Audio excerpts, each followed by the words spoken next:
Hello বন্ধুরা, তোমরা সবাই কেমন আছো? আশা করি অনেক ভালো আছো। আজকে আমি আম পোড়া শরবত বানাবো, তো এর জন্য অনেকেই আমাকে আম পোড়া শরবত বানাতে বলেছিল। তো চলো প্রথমেই আমটাকে তেল মাখিয়ে পুড়িয়ে নিলাম। আমটা ঠান্ডা হতে হতে একটা মশলা বানিয়ে নিচ্ছি। শুকনো লঙ্কা, মৌরি, গোলমরিচ, জিরে আর লবণ দিয়ে ভালো করে মশলাটাকে ভেজে নিলাম। এরপরে আমটাকে ছাড়িয়ে নিচ্ছি।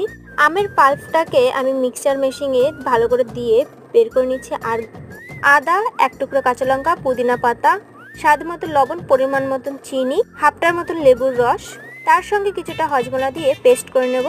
এরপরে গ্লাসে বরফ দিয়ে আমের পাল্পটাকে দিয়ে চাট মশলা, আমচুর পাউডার, ভেজে রাখা মশলা, ঠান্ডা জল, চিনি পরিমাণ মতন আর স্বাদ মতো লবণ দিয়ে ভালো করে ঘুটিয়ে নেব।